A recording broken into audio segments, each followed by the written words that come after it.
This is War Cry. We're on the wall crying out for our children, our communities, our schools, our churches, our families. This is War Cry. Welcome to our reality. Gun violence, Chicago, Philly, Detroit, New York, Atlanta, just to name a few. Our black children are dying day by day. This is War Cry. Police brutality. Hands up! Don't move. I can't breathe. Hashtag Black Lives Matter. Hashtag All Lives Matter to Christ. This is War Cry. Drugs, rape, mass shooting, school violence. This is War Cry. Galvanizing people to pray for our children and to take action. Let's march on Washington. We want prayer back in you. This is War Cry. Candles, memorials in every corner in our neighborhood. Who died this weekend? Oh no, not Miss Martha's grandson. This is War Cry. He was only 16. His brother died last year. He was only 13. This is War Cry. We the people. We're the elected officials. This is War Cry. We need the church. Where's the church? Only on Sundays. Get to the streets, church. We need you out there. This is War Cry. Girl, be gone. Boy, be gone. Mothers crying. Fathers being locked up. Welcome to our reality. Identity crisis. This is War Cry. Oh, they're trying to remove our history off the textbook. Oh, critical race theory? It makes them feel bad. It's our reality. Fake reality shows. We want the real truth. Stay woke. This is War Cry. HBCUs under attack. This is War Cry. Equal pay for what we do. We want a reparation. This is War Cry. Ashes to ashes, dust to dust. Wait a minute. Is that somebody else they're burying that looks like us? Only 12. This is War Cry. Let us come together and pray for our young people, pray for our communities, pray for our schools, pray for our churches, pray that the government gives us what we need, a fair opportunity. This is War Cry, home of the brave, land of the free. Who's free? Our men are locked up. This is War Cry. Hashtag mothers against gang violence. Hashtag fathers who love their sons. Hashtag what would Jesus do? This is War Cry. I know who goes before me. I know who stays behind. The God of Israel's army is always by my side. This is War Cry. This is War Cry. And we are excited about being here with you today. War Cry for our children. Somebody's got to go in the trenches and fight for our children. The government surely won't do it. This is War Cry for our communities. Somebody's got to stand up and fight for our communities. The government surely is not going to do it. This is War Cry for our schools. Somebody needs to crawl in the trenches and fight for our schools. The government won't do it. And this is War Cry for our churches. Somebody needs to stand up and be like Jesus and tell the truth. This is War Cry. And we welcome you back to another enlightening, engaging broadcast where we are delivering the truth to you, and you. And what do we want you to do with the truth? We want you to take anything we say, do the research, and come back to us and let us plan to take action to do some things to make a change. This is 2023. If it's going to be in 2023. And it starts with the power of one. This is War Cry. We want to salute and honor the mothers. It was Mother's Day yesterday, but every day is Mother's Day. And you know what? It doesn't matter if you birthed a son or birthed a daughter. What matters is that you love on our girls and boys. Love on them. Our young adults need love. Love of them. Adopted mothers, foster mothers, stepmothers. We want you to love on children, period. We got so many things happening out there. We know that a lot of mothers was grieving yesterday for the first time because they lost their children through human trafficking. They lost their children through gun violence and murders, and also through cancer and various other diseases. So we want to pray for our mothers. It was hard. Even those that was dealing with the loss of their mothers for the first time, it was hard. So we don't want to take that away, because there's nothing like the life and the love of a mother. And if you are not a mother, I want you to go out and love on a child. Give a child something. Do an act of kindness. This is War Cry. We tell you all the time, contact us at warcry.children, Gmail, and get a shirt that says, I'm praying for our children, because you need to stand in the gap, and your prayers matter. Your present matter, your prayers matter, and you matter to us. So hit everyone up, let them share it, and let them know this is War Cry. Oh, I am so excited about our host that's going to be on the air with us. Oh my God. We got a show, and we're talking back again about the Black agenda, about what we need to do as a people to mobilize and move forward. And guess what? I got to say one thing. I ain't scared. And these brothers over here, they're not scared either. I mean, I'm going to tell you, they're not scared. So if you're looking for some people, some apologetic people that's ready to move and take action, I think you came up with the right team. So I'm going to let them introduce themselves, and we're going to get right back into the conversation. Dr. O, you go first, followed by Dr. Johnson.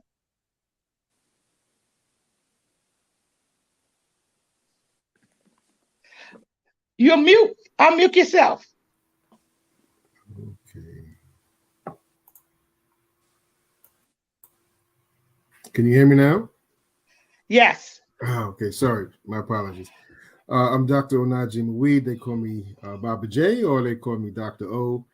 And I happen to be the co-chair of the CODIS Health Commission, and also the co-chair of the National Association of Black Social Workers National Relations Committee. And Okay, I got to ask you a question. Are you scared? hell, no. So come on now, because we got warriors on this line. We got go back at you, Dr. O. Yeah, no, I'm not scared at all. In fact, it's wonderful to have a purpose in life, have a direction in life, and have shoulders, strong shoulders. Who I stand on the shoulders of Irvin Davis. I stand on the shoulders of Marani and Rifu. I stand on the shoulders of Bob Knox. I stand on the shoulders of my father, Thomas Oliver. I can just keep going. But no, I'm not Okay, scared. but I got a question. Mhm. You said that you're standing on the shoulders of our other brothers and sisters that have went in front of us. Clarence Thomas say we don't stand on the shoulders of nobody. That's another universe I don't choose to go into, because that's I'm standing. He can say whatever he wants for his life. I'm saying for my life, I stand on the shoulders of all those that came before me, because I know that which I experience in this life is because of the sacrifices they made, and my life is dedicated to all the children that comes after me. I'm in that line. Absolutely. Absolutely. Dr. Johnson, introduce yourself, and then we go into Pastor. Good morning, my brothers and sisters. It's a pleasure and a blessing to be here this morning. I'm so happy to be here. My name is Dr. Greg Johnson. I am a You theologist. need to turn your mic up. Turn your mic up just a little bit. I am a retired mental health therapist and theologist, and have used the history and the education that I have achieved to the glory of God. I'm a student of Dr. Henrik Clark and Dr. Ben, who I sat under for about a Mm. good 15 years, and I sat under their tutelage and understanding, and I must say, with the knowledge that I also ascertained at the Manhattan Bible Theological Institute under the former Dr. Rupert Clark and Dr. Richard Christie, respectively. And I'm honored to be here, and I want to be here to help my people. And yes, I am a warrior. I ain't scared of Also, nobody but I God. get. Oh, I didn't even have to ask you if you're scared. You just volunteered soul that. No. Ain't no time to be afraid. We don't give enough to fear. It's time to be a soldier. Now, Clarence Thomas, Supreme Justice Terrence Thomas said that affirmative action, none of that really helped him. What do you think about that? Well, I are going to respectfully be politically correct and Christ correct. So I will not deal with that question. Okay, Pastor, you're up. Introduce yourself. My name is Reverend Donald Gray. I'm the pastor of River of God Christian Center in Red Hook, Brooklyn, and I stand on the shoulder of Martin Luther King. I stand on the shoulder of Jesus Christ, more than all, my Lord and my Savior. I stand on the shoulder of Reverend Seymour of Azusa Street, who started the Pentecostal movement in the world, almost in the world, was a one-eyed black man. That's the shoulder I stand on. And I'm not ashamed of the gospel of the Lord Jesus Christ. Is the power of God unto salvation? It's everything to me. And I believe that what we need is a move of God in our community. I believe that if we get the move of God, and that if we pray and seek the face of God, we get together and pray. That's what Reverend Seymour did, and changed the whole of California in Azusa Street, and start a revival that sweep the whole world. And that's what we need in our community right now. And I think that's what is happening there in Red Hook. I've been there for 20 years, and God has been moving mightily, giving us resources and giving us what we need. Me there with Pastor Jamal, we're working together to get something done there. Okay, now, are you scared? No, I'm not scared. I'm not scared because I serve a man who parted the Red Sea. I serve a man who destroyed the armies of the enemy. I serve a God that is the God of all the world, of God of all the earth. So I'm not scared of nobody. And the other thing I must say is I also pack a gun. Oh, wait a minute. You got the right brothers on the phone. No, engineer, get them off. This is violent, but bring the peaceful ones on. Oh, my God. So what would you say? Clarence Thomas said he didn't stand on nobody's shoulders. What would you say for him, Pastor, especially since you got the gun? What we want to say is registered. It is registered. It's licensed. It's legal. Registered, licensed, and I have a bunch. So no matter. That is the fact of the matter is that I will say to him, he can talk all he want to talk. God bless him. I'm not gonna talk about a brother. I've never done that, and I will never do that. I'm not gonna bring him down to bring me up. I'm gonna say to him, I must leave it right there. He'll get to when they are done with him, he'll get his due.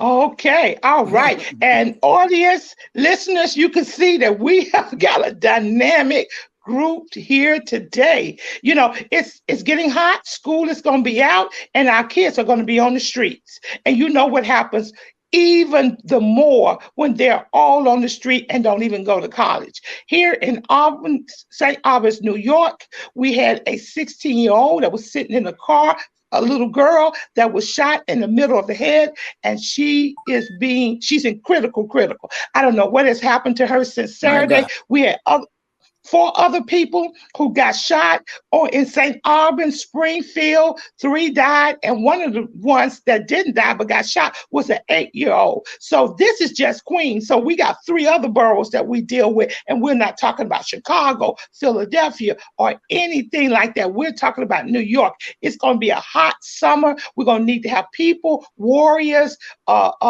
violent intercessors, people who are going to be on the corners interceding on people's behalf. So it's going to be hot for us. Now, we want to get back, start with you, Dr. O. We started talking about the Black agenda and what we really need to do and what our people need to do. And you was informing us about some things that we need to read, how we need to move, and about some things that's happening, not only in our communities, but with our bodies as well. Back at you, Dr. O. Thank you so much. I would say that we need to know about the life of Callie House. My face is black is true. Callie House and the struggle for ex-slave reparations that was written by Mary Frances Barry. And this is a woman who started a campaign to, she said, if you didn't pay us for slavery, then you need to give us a pension. And the response of the federal government was to accuse her of mail fraud. And some of you are saying, wait a minute, that sounds familiar. Isn't it the same thing they did to Marcus Garvey? Yes. They did to her first. A ploy to silence her. And she did serve time for a crime that she did not commit. The only crime she committed was that she was a human being and she was asserting her rights to be a human being, and she was asserting the rights to be paid for slavery. So when we talk about the reparations movement, we can't talk about it without referencing Callie House and Reverend Dickerson. I was looking for the exact name of their organization. So fast forward, we have to recite the name of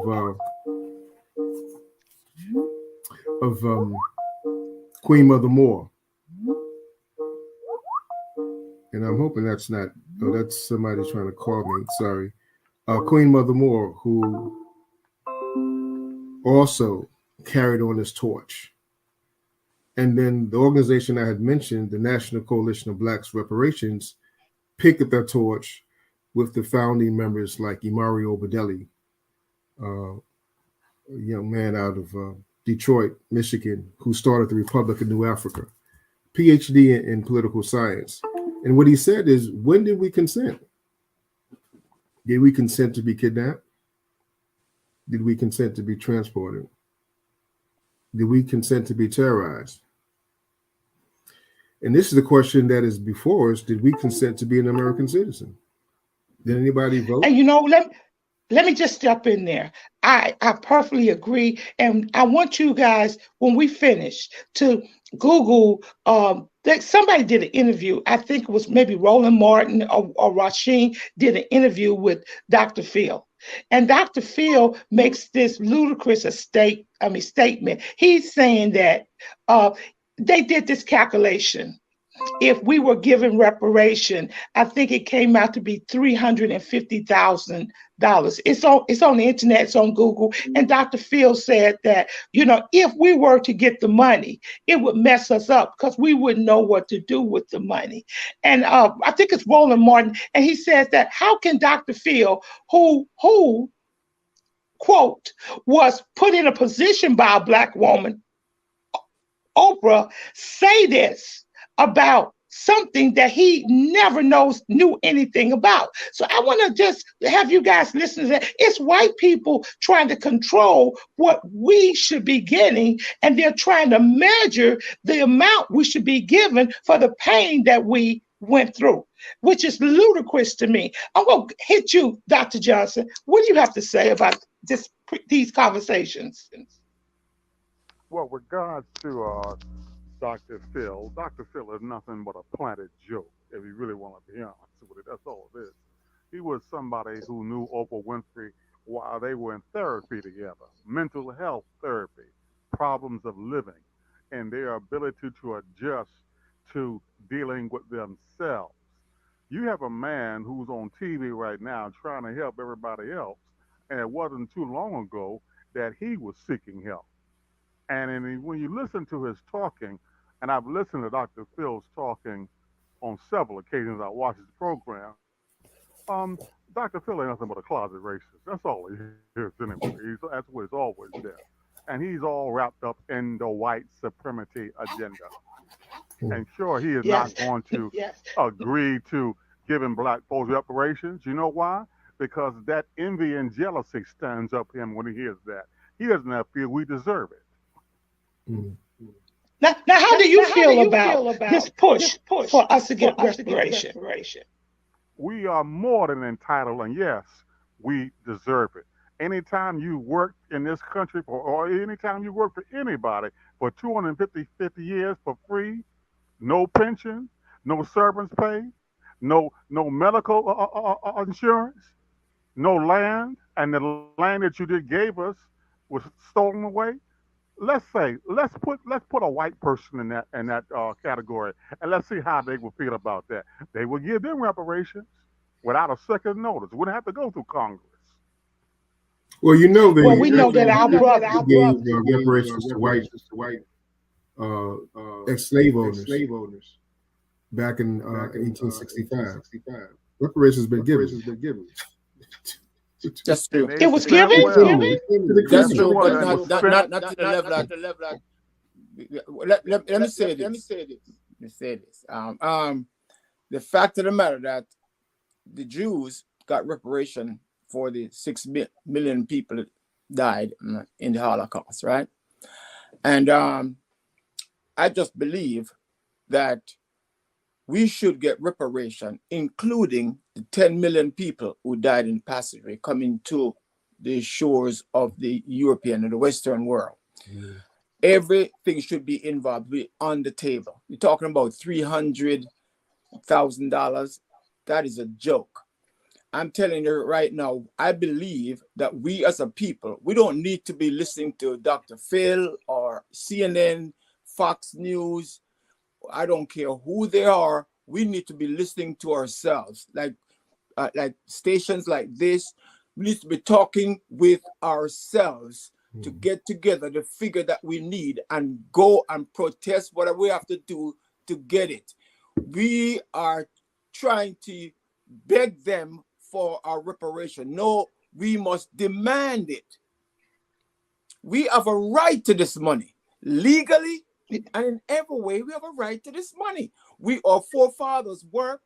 No, I am Jamaican, so I'm going after the English. I'm with a group trying to go after the English folks who put us in slavery in Jamaica.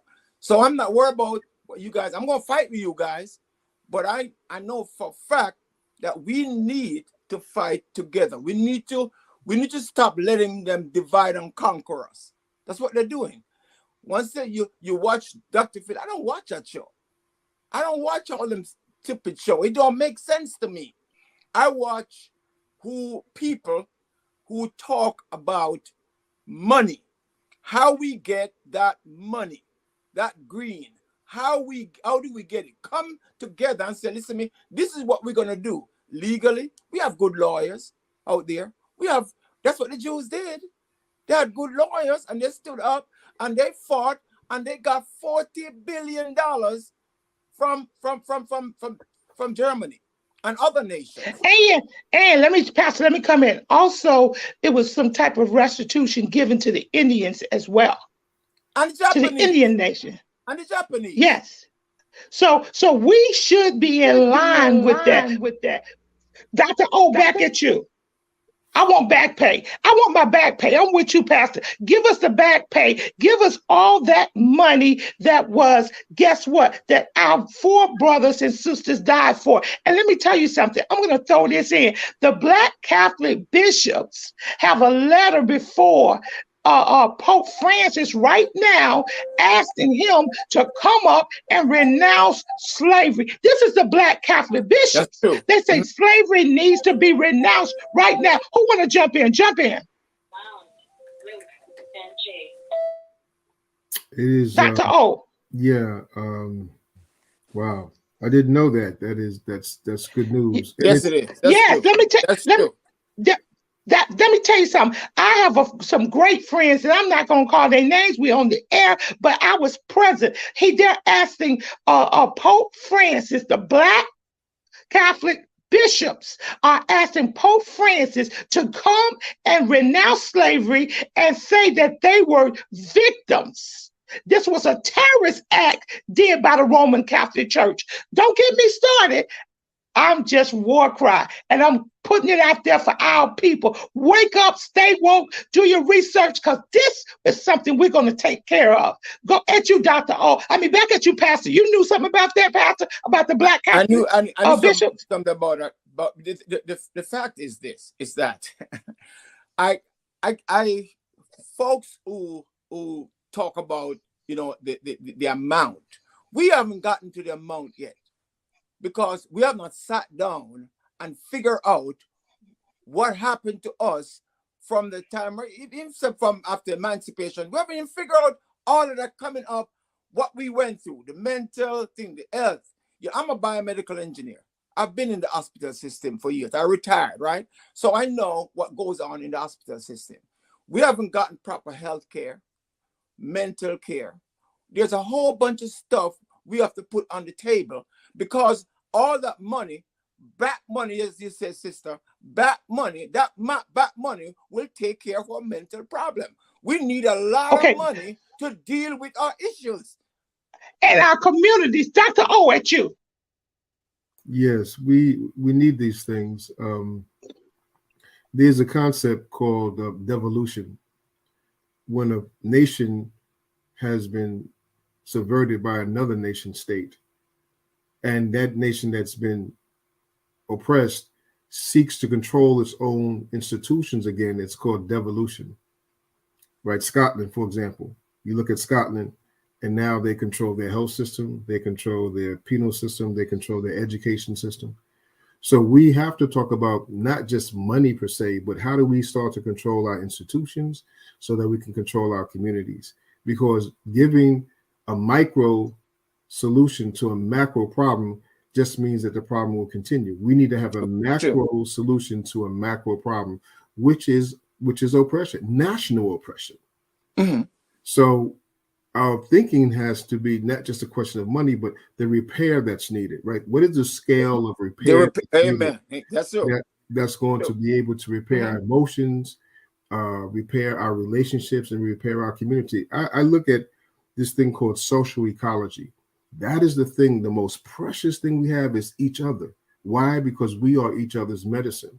So until we create those kind of relationships amongst ourselves, we're going to continue to hurt ourselves, because they say hurt people, right? Mm-hmm. But now we're talking about healed people, heal people. So we have to now create a new culture of healing one another. And we need the work of Pastor Gray as a biomedical engineer. We need the work of Dr. Gregory Johnson. We need your voice. It's us coming together and creating these places. I call these liberated zones. The more liberated zones we create, the more liberation we can experience, which is the liberation of each other, for us to love each other, to respect each other, to assist each other, support each other in the work where we have to do to grow ourselves, to grow our souls, and to grow our communities. Absolutely, Dr. Johnson. Oh, wait, let me let Dr. Johnson come in, Pastor Gray. Just Dr. Johnson, come in for a minute. I would like to deal with this question that's in front of us right now from a historical perspective and viewpoint. It began really in at the Council of Nicaea, 325 A.D., under that thug Constantine. From a scriptural basis, it was prophesied by three major prophets: Moses, Jeremiah, and Isaiah, and one minor prophet, Obadiah. Okay, what we are going through now. Everything that we're talking about in need of reparations, the sufferings that we go through, it's already been noted, and we walk around and with it every day, but nobody's unfortunately is reading and studying. I was watching a program last night, and I think every Black American should watch this. And they put it on last night on the Showtime channel at 1 o'clock in the morning. It was called The Human Factor. This program, 2.5 hours long, it actually showed white supremacy like you've never seen it before, called The Human Factor. It showed where the white supremacist is in the influx, in the position. And they went all the way back to the President Bush, 1991, George Bush.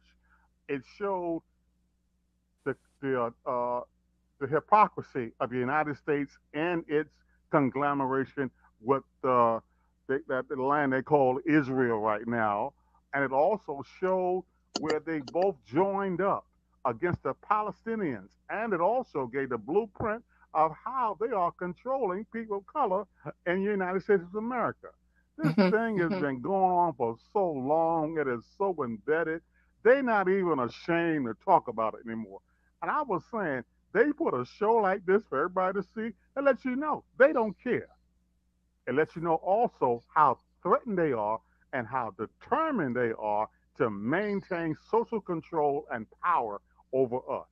We are an occupied force, and we are an enemy that everybody fears.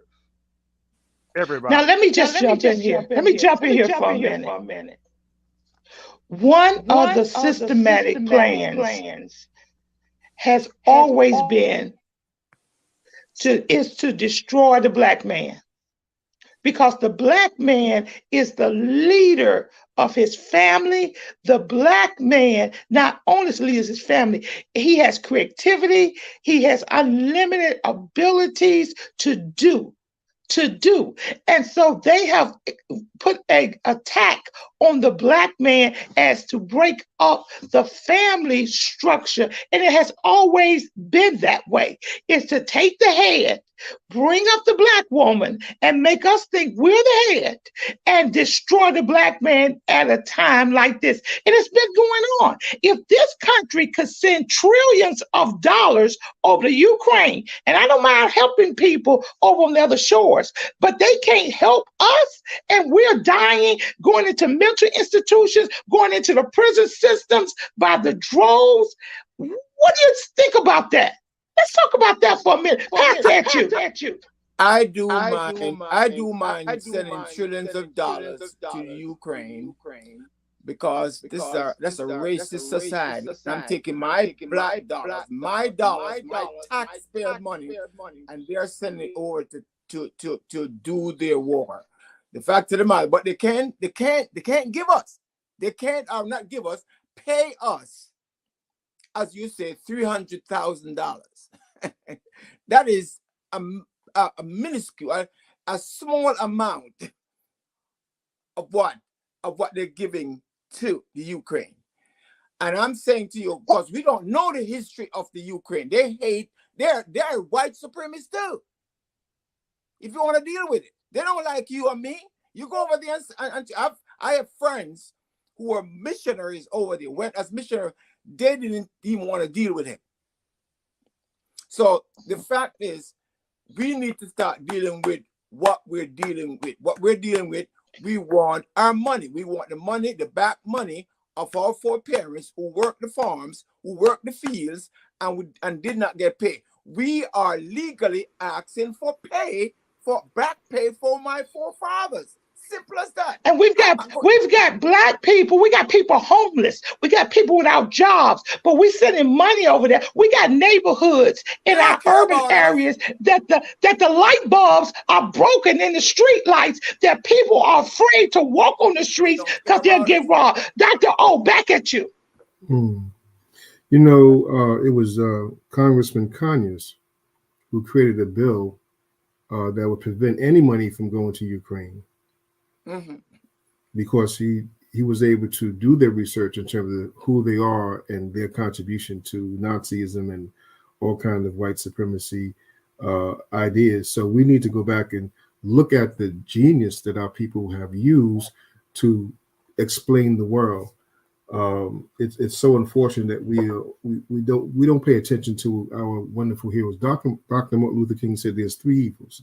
He said 3 triple evils of racism, of militarism, and poverty. Mhm. And that's we have to look at those things and say, okay, how then do you understand that? The best way to understand that is to understand that we're living in a domestic colony. This is what King said. I didn't say Malcolm X. Dr. King said we are living in domestic colonies. Only when we have the political sophistication to understand the true nature of our problem, we'll be able to solve it. You can't solve a problem without knowing what it actually is. So we're living under domestic colonialism. And as a result of that, the only way that we're going to see any redress is to move inside of the circles of United Nations. Right now, we are having what is called the second Permanent Forum for People of African Descent at the United Nations, the last of the month and the 1st of June. This is a very big deal because this is the first time we have an official organ inside of the United Nations that's bringing African people's problems from all over the world. Mm-hmm. So could you just repeat that again? Repeat that again so our engineers could put that on the screen. Because is it going to be open for the public, yes, or will it be a closed section? No, repeat it again. It's the Permanent Forum for People of African Descent. That's going to be held. The first one was held in Geneva back in December, and this is the second meeting that's going to be at the United Nations, May 31st to June 2nd, June 3rd, at the headquarters in New York City. You have to register in order to get accepted. I don't know what the capacity is, but even if you don't get accepted to the official United Nations event, there are other side events that's happening in New York City. So if people have access to stay in New York City, that's a good time to be there, because you're going to see people converging from all over the world. One of the greatest moments I've experienced in my life is when I was in Durban, South Africa, as a delegate to the United Nations World Conference Against Racism. And there we had Black people from all over the world, and we had our own interpreters speaking through Portuguese, French, English, you name it. And to hear us speak to each other, and the sad thing about it, everyone was saying the same thing in terms of the problems that we are facing. Because the same problems that Black men is facing in Jamaica is the same one that they're facing in Kentucky, same thing in France. So now we're beginning to see the total picture, right? That's called imperialism. When we see the big picture, we go from colonialism to imperialism. So we're starting to see it. And as a result of seeing it, we're starting to make these kind of demands for a change. Wow. Wow. Dr. Johnson, you want to come in? I am very enthused by Dr. O's information that he just Yes, me too. And I'm just thinking, that conference that's going to be taking place in about 2 weeks, that is going to be heavily monitored by the National Security Council and the CIA. Everybody who attends that conference is going to be screened. If the United States is going to allow a conference like that to come here, believe me, they got another agenda on the way. They want to see who's who and who's thinking and who's talking. So this conference is much needed, but we should be on our guard at the same time. And this is going to be astronomical, because I'm pretty sure a lot of people are going to want to go to the conference, and I'm pretty sure there are going to be some people that they won't even allow in that conference. This is well planned. That's so good. All right. Okay, Pastor Gray. Yeah. You know, me and you got to be there. Me and you got to be there, brother. You got to be there. Yes, I go ahead. Be there. I plan, Doctor. God, thank you for that information, and I'm gonna make sure I get there. I find a way. I'm gonna apply and do what I have to do to get there, because that is important for us. But I want to tell you that Africans are moving. You know, I remember years ago. I want you remember Gil Noble. Oh yes, that was my TV father. He used to go with Mike like it is, and he said one thing that stuck in my brain, and that's what I pray about every day, because we know it's happening already and we don't even know it. What he said was that when Africa get their act together, economically, socially, and every way, shape, or form, he said, when we get our act together, the West will be turned into a tailspin that they will never be able to recover. And I'm saying that this right now. Africa is moving. It may be slow, and I think it's moving fast, because, you know, Silicon Valley is now ready to put a Silicon Valley in Nigeria. Most of you don't know that, right? They are recruiting all these African geniuses, because all we hear about is the Indians and the Chinese when it comes to AI, or where we come to hear about electronics and engineering. But they're African engineers that are developing software. As a matter of fact, Apple had to go to them in Nigeria because they're making a menace of their security systems. They're the only people were doing that. So they went there, got them, and bring them to United States. They're bringing them there and giving them homes, millions of dollars to create this software, the AI software. They're way ahead. People in I know friends in Ghana, in Nigeria, in South Africa. They are developing software that is way ahead of these people, even in MIT. So and I know that for a fact. And that's what is happening, but they're not going to tell us. The news media is not going to tell us about this. They think that we are dumb. We have all the Indians, they know about computers. But let me tell you something. These Africans, they know so much about AI. We need to link with them, because we're going to need that in these times of artificial intelligence. Well, you know, we are way in the back.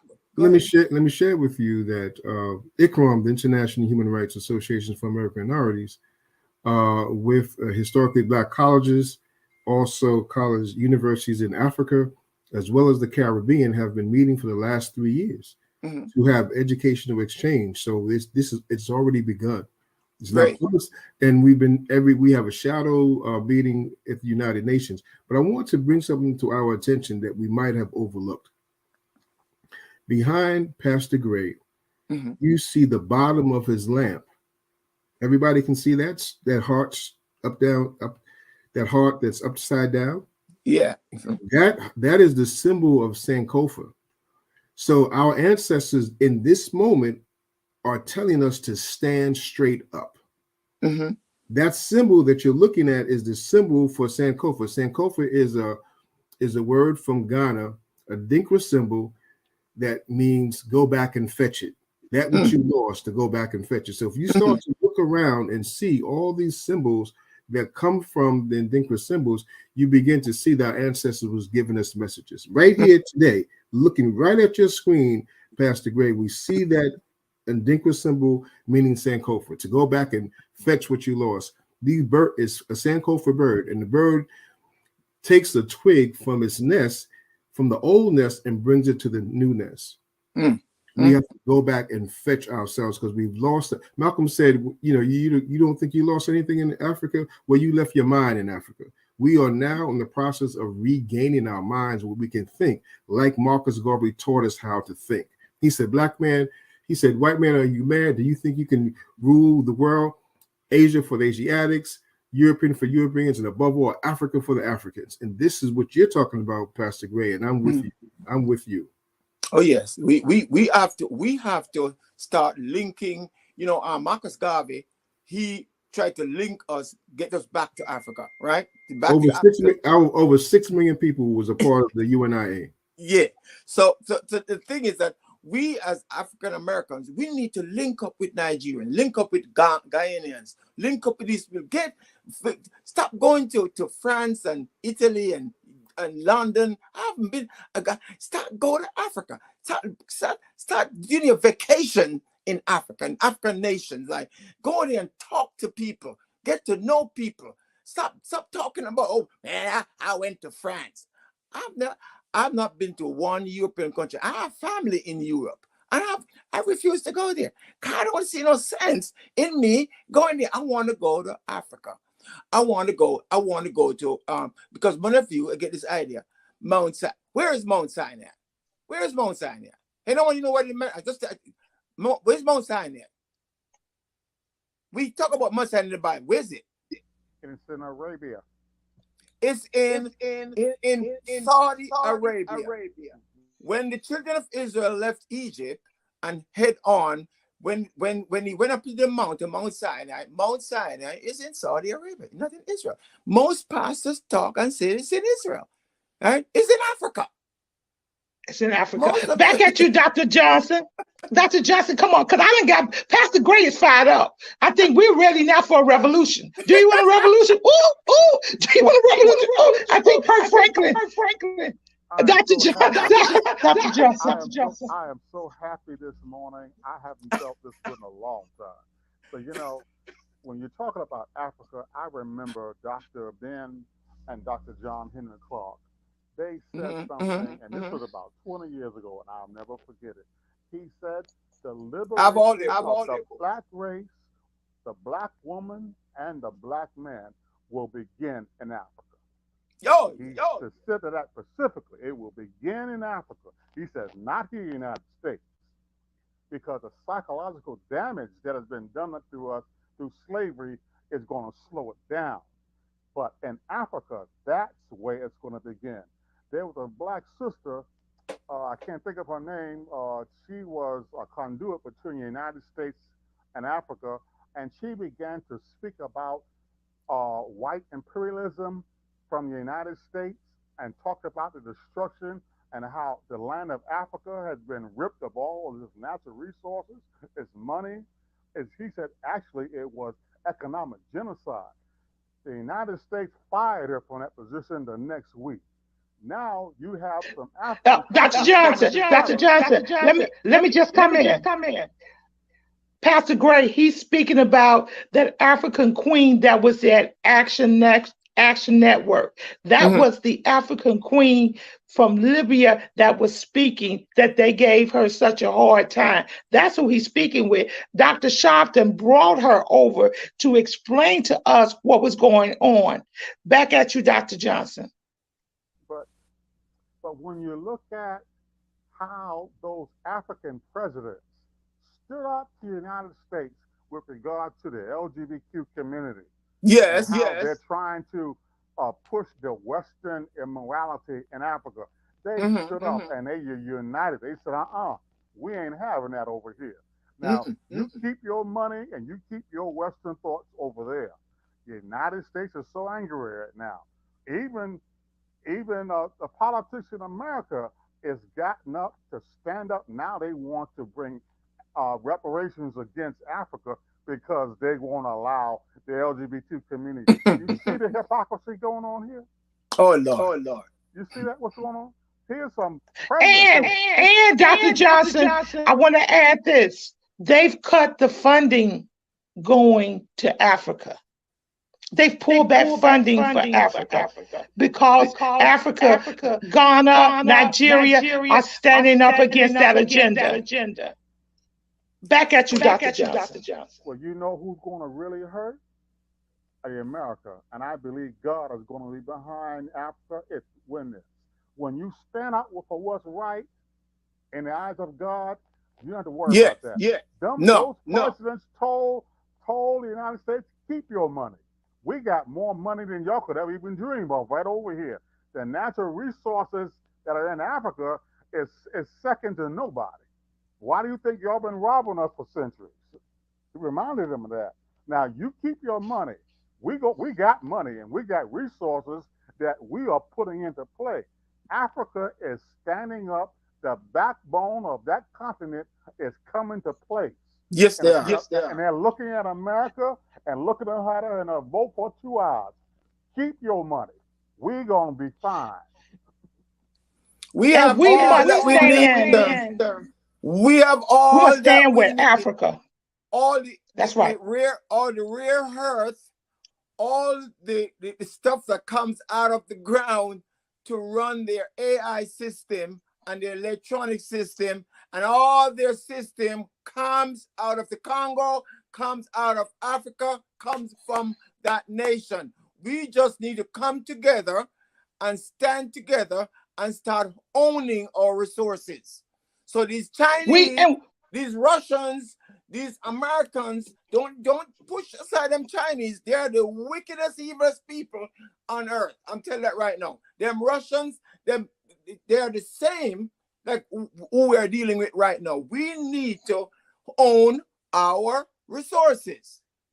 And we're going to stand with Africa. We're going to stand with Africa. As a matter of fact, we want to own the news media, because he who influences communication navigates the minds of others. Wow. So we need to start owning our news media. And that's something that we're working on. We want to have our own stations, because guess what? We want the urban people to begin to speak. We're the ones here that know the needs of our people, not the ones in the White House, not the ones in the government. They're making rules and regulations that don't affect us. If Biden can send trillions over to Ukraine, why can't you send a couple million over to help us in our urban areas, work with our young people, get vocational schools back? We need to teach our young people to love themselves. Back at you, Dr. O. Yeah, that's because we're a colony. Until we realize that, we'll be treated like political people that we are. We have to grow with our political consciousness, but it also means we have to do what we can do. I'd like to ask us to start a Susu campaign. That's all. I love that. Because yes, when we start to be in community with each other, first of all, creating relationship, that's the first level. The second level is changing resources and the skills that we have to help each other. Maybe somebody can be good at doing a website. Somebody can be teaching math. Starting to exchange the skills and talents that we have. And then only after then, we do go to the third level in terms of having a Susu circle. But it's not a regular Susu that we already know about. This Susu is called the business Susu, because you create another chair. I'll give you an example. You have 3 people, right? They put in $25. But they have to create another $25. So they have to put in their $25 plus another $8. So that's $32. So they'll have $100. And that fourth chair is the business chair, so that after they talk about, what they want to do, they decide who's going to get the business chair first, who's going to get the business chair second, and who's going to get the business chair third. Once you start doing that, that's one circle. Then you have another circle. Then you have another circle. Before you know it, you have a regional. So this is a very easy thing to do, but you know what's missing? The critical thing is trust. That's and that's what you're just saying what the Jews are doing. Where does the Jews get their money when they want to buy property? They go to the synagogue, because in there is all the information that they need, and most of their money are linked with bags where? In Israel. Yeah. So we have to do the same thing. So only when we build these Susu circles, it's a business Susu circle. You still get your personal one, right? Because it's 4 now. It's only 3 of you. You still get your individual Susu, but when that business chair comes around, it goes to. So it can be $100. It can be $1,000. It can be $10,000. But the mere fact that you have many of those things actually linking up with the other ones, that's how we begin to self-finance, and then nobody can tell us what to do with our money, because it's our money. Doctor, absolutely. Dr. Johnson, what you think? I need that information, doctor, from you. I need you to send me that information. I think that is an excellent idea. As the pastor was talking about how the Gentile Jews go to the synagogue. Well, we are the descendants of the original Hebrews. Come on now. And when we look at and begin to understand who we are, now we don't call it synagogue over here now, we call it the church. But the church can do the same thing as those synagogues are doing. Because they really not synagogues when you're going to be honest with you. But anyway, we're going to leave that one alone. But as a people, remember, the systematic theology and the systematic data and the manipulation has always been to keep us divided and conquered. There was a statement that the wickedest FBI director ever known in the world, J. Edgar Hoover, says the greatest threat to America is black unity. He said that in 1971. That's true. True statement will never, and nobody seemed to pay attention to it. Right. When he said the greatest threat to America is black unity, because when black folks come together, white folks get upset. They get scared. When the Black Panthers, when the Nation of Islam, when SNCC, when CORE, all of them got together, and what Malcolm X wanted to do, and before he was killed, he wanted to do it in conglomeration with Dr. King, the coming together.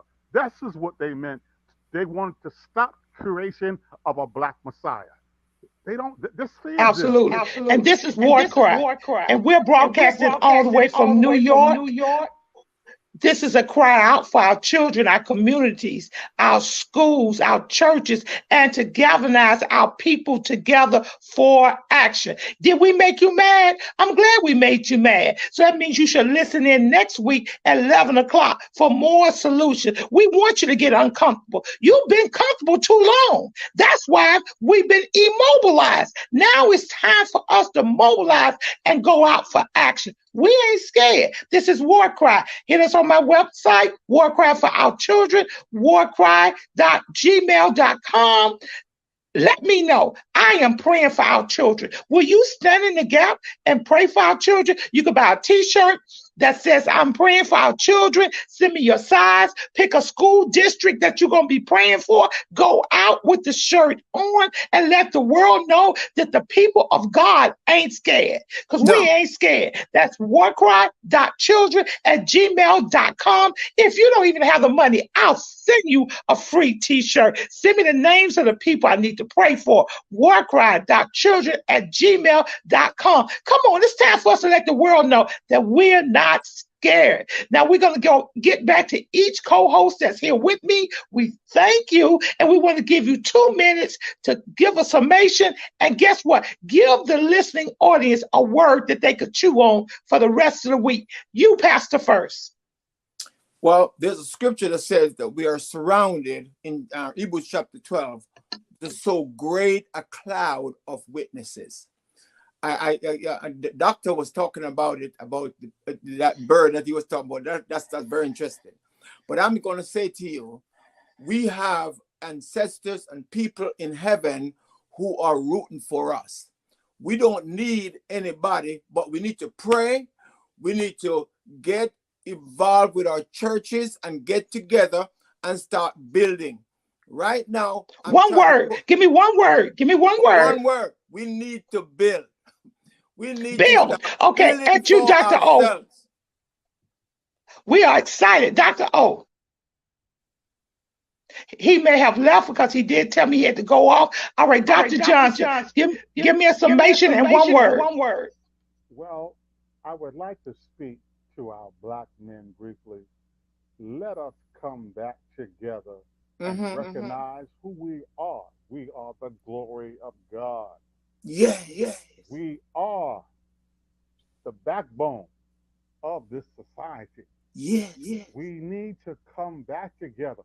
Let us pull your pants up. Stop being lovers of another man. Love the most beautiful thing that God ever created, a woman. Grab hold of your son and your daughter. Bring the family back together. And the family, that's where power begins. Black man, stand up and become united. Look in the one mirror. word. Unity. And my closing remarks is that start loving yourself, black people. Start loving the skin that you're in. You don't have to change it. You can love the way God created you to be. Let us come together. We're going to have a group of young people because we want to hear from you. Because guess what? We need you to know your identity. Your identity is not in mutilating your body. Your identity is in Christ and loving yourself. Church, wake up. We need your help. We need your support. We need you to come in line. This is War Cry. War Cry. See you next week. Engineers. This is War Cry. We're on the wall crying out for our children, our communities, our schools, our churches, our families. This is War Cry. Welcome to our reality. Gun violence, Chicago, Philly, Detroit, New York, Atlanta, just to name a few. Our black children are dying day by day. This is War Cry. Police brutality. Hands up! Don't move. I can't breathe. Hashtag Black Lives Matter. Hashtag All Lives Matter to Christ. This is War Cry. Drugs, rape, mass shootings, school violence. This is War Cry, galvanizing people to pray for our children and to take action. Let's march on Washington. We want prayer back in you. This is War Cry, cameras, memorials in every corner in our neighborhood. Who died this weekend? Oh no, not Miss Martha's grandson. This is War Cry. He was only 16. His brother died last year. He was only 13. This is War Cry. We the people. We're the elected officials. This is War Cry. We need the church. Where's the church? Only on Sundays. Get to the streets, church. We need you out there. This is War Cry. Girl, be gone. Boy, be gone. Mothers crying. Fathers being locked up. Welcome to our reality. Identity crisis. This is War Cry. Oh, they're trying to remove our history off the textbook. Oh, critical race theory?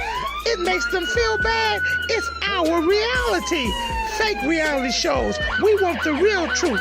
Stay woke. This is War Cry. HBCUs under attack. This is War Cry. Equal pay for what we do. We want a reparation. This is War Cry.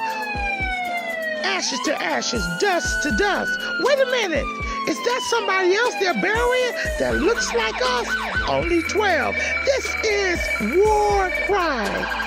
Oh, let us come together and pray for our young people, pray for our communities, pray for our schools, pray for our churches, pray that the government gives us what we need, a fair opportunity. This is War Cry, home of the brave, land of the free. Who's free? Our men are locked up. This is War Cry. Hashtag mothers against gang violence. Hashtag fathers who love their sons. Hashtag what would Jesus do? This is War Cry.